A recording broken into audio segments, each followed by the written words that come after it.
Olá pessoal, tudo bem? Estamos aqui mais uma semana gravando o nosso devocional semanal. E aqui nós falamos de vários assuntos. E nós vamos continuar hoje falando sobre a importância da família na formação do caráter dos seus filhos. Deixa eu lhe afirmar algo. O mundo está maluco, com conceitos e valores deturpados, com padrões de conduta muitas vezes imorais, com a visão de vida totalmente distorcida. Agora deixa eu lhe perguntar, você tem coragem de deixar o caráter dos seus filhos serem formados pela essa conjuntura social, por esse mundão que está aí? Você tem coragem de deixar que o caráter dos seus filhos sejam formados a partir desses padrões, dessas condutas e desses valores que o mundo está vivenciando hoje? Eu acredito que não, mas é justamente o que a maioria dos pais está fazendo hoje. O título desse vídeo é Órfãos de Pais Vivos. Antigamente, quando se falava em alguém que é órfão, o primeiro pensamento que vem na cabeça o que era porque ele perdeu os pais morreram. Mas hoje existem várias formas de ser órfãos. Um exemplo muito simples é um exemplo de um divórcio, de uma separação. Quando existe uma separação, independente da faixa etária, sempre será negativo para os filhos. Quando essa idade da criança é aquela idade da formação de pensamentos, de caráter e conduta, muito pior ainda. Muitas pessoas hoje estão brincando de casar e de ter filhos, sem entender, e por isso não conseguem assumir as responsabilidades que têm, como pais, como esposo, como esposa. Quantas crianças, você mesmo que está me assistindo agora, quantas crianças você conhece que só vê o pai, por exemplo, vamos tocar agora na figura paterna, que só vê o pai de 15 em 15 dias, pior, uma vez de ano em ano. Você já parou para pensar por que meninas que ainda são crianças, 12 anos de idade, estão no quarto ou quinto relacionamento? Essas meninas de 12 anos que estão em vários relacionamentos amorosos, na verdade, elas não estão procurando um namorado, mas elas estão procurando no namorado a figura do pai.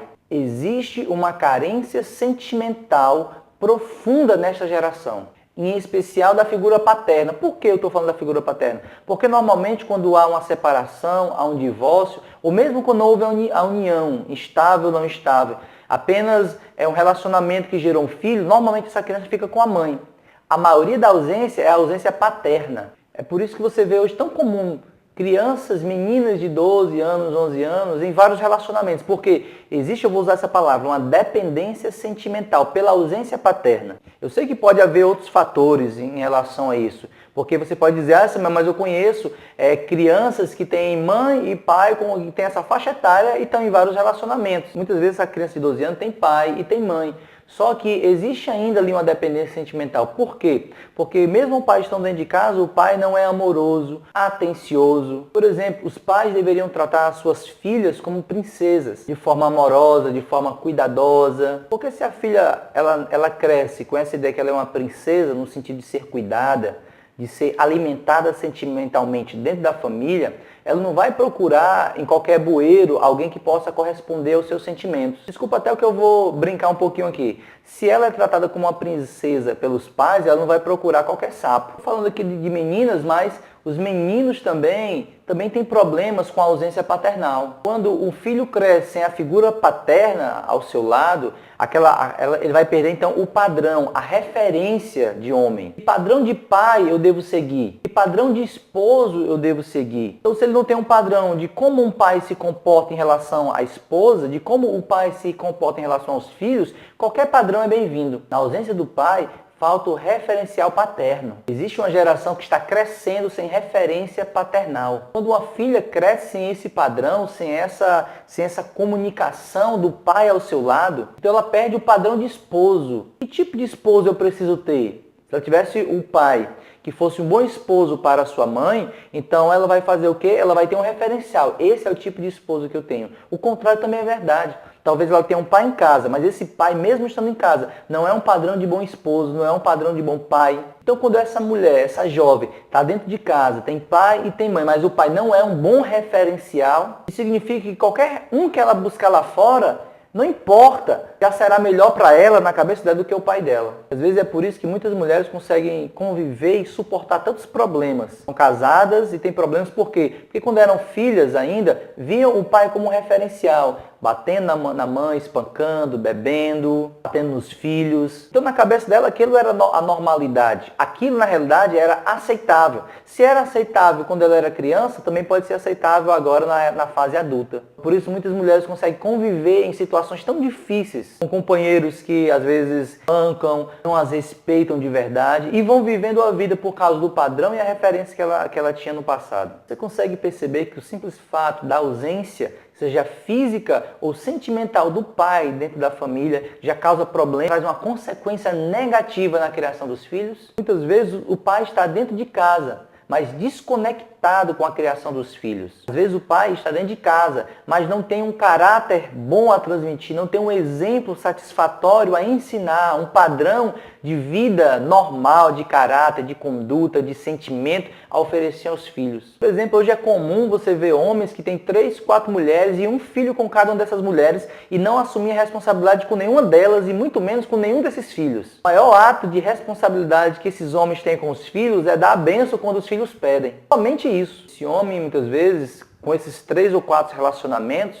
e essas mulheres se conhecem, sabem desses outros relacionamentos, mas continuam tendo mais filhos com esse homem, como se fosse uma disputa de quem consegue conquistar com mais filhos. Você conhece alguma história parecida com essa? Com certeza sim. E às vezes você ainda pode falar, como essa mulher é cega? Como é que ela aceita essa situação? Como ela é besta? Tá vendo que esse cabra não quer nada com ela? Pesquise que tipo de criação ela teve. Como o pai dela foi? Como foi essa união familiar que ela conviveu? Pesquise o padrão de pai, pesquise o padrão de mãe que ela teve, pesquise que tipo de padrão de família ela recebeu na sua infância. Às vezes ela está buscando apenas o pai que ela nunca teve. Esse tipo de pessoa, na realidade, são pessoas que são dependentes emocionais. A palavra dependente é uma palavra muito pesada. Nós usamos muito para falar sobre dependência química. Mesmo quando falamos essa palavra dependência química, nós não entendemos tudo o que ela significa. O poder que existe nessa palavra. Por isso não entendemos porque as pessoas que são dependentes químicas continuam naquela vida muitas vezes. Mesmo vendo que estão se destruindo, mesmo vendo que estão perdendo a vida, mas continuam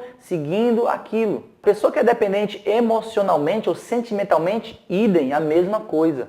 Ela não consegue enxergar. A própria palavra está dizendo, ela depende. Existe uma ligação profunda entre o que os meus filhos serão e aquilo que eu ensino a eles. O que os meus filhos vão vivenciar nos seus relacionamentos futuros, na sua vida diária, em relação àquilo que ele vê dentro da minha casa. Você pode ficar falando, filho, não bebe água na boca da garrafa, mas ele vai ver você fazendo isso, ele vai repetir. Filho, não coloca os pés no sofá, mas quando ele olha para você, você está com os 2 pés no sofá. A criança repete os padrões que mais se repetem ao seu redor. Então entenda o seguinte, se os filhos enxergam no pai e na mãe pessoas que se amam, o filho olha ao seu redor e encontra uma família feliz mesmo no meio das lutas, firmes, unidos mesmo diante das crises. Dentro dessa casa eles recebem amor, carinho e atenção. Eles veem o pai atuando como pai e a mãe atuando como mãe, então isso vai formar o caráter deles, não pelo que eles estão ouvindo, mas pelo que eles estão vendo dentro de casa. Quando saírem para a sociedade, quando saírem para os convívios próprios, seus relacionamentos próprios,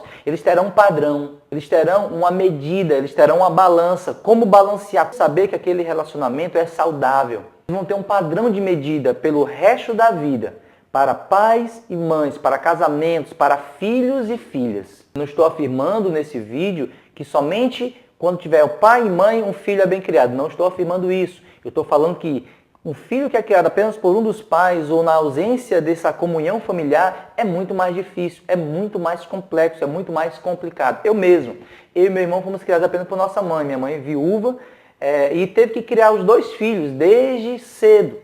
E com certeza eu sei que foi muito difícil, teve toda uma dificuldade, mas ela conseguiu. Então, na minha casa, nós sabemos por experiência própria qual a dificuldade de criar 2 filhos apenas com um dos pais. O que eu estou mostrando mais uma vez nesse vídeo, ou com esse vídeo, é a importância da família na criação e na formação do caráter de uma criança que vai ser inserida no meio social. Mais uma vez, concluo dizendo que não estou querendo ser taxativo, apenas expositivo. Estou querendo afirmar que as minhas falas são as únicas verdadeiras. Estou trazendo cada um de nós a pensar e a refletir sobre o que nós estamos vivendo, em que sociedade nós estamos inseridos hoje. Com essa reflexão, no que nós podemos mudar hoje? Para que essa mudança feita hoje possa mudar o nosso futuro, possa mudar a nossa sociedade. Que tipo de pensamentos, ações, atitudes nós devemos alterar hoje para termos uma sociedade diferenciada ou diferente amanhã? Esses vídeos são apenas vídeos que nos fazem pensar sobre esses assuntos. Essa é a minha intenção, fazer você refletir sobre o que nós estamos vivendo como sociedade hoje. Darmos o que é preciso mudar para termos uma sociedade que nós precisamos e desejamos amanhã. Deus te abençoe e até a próxima semana.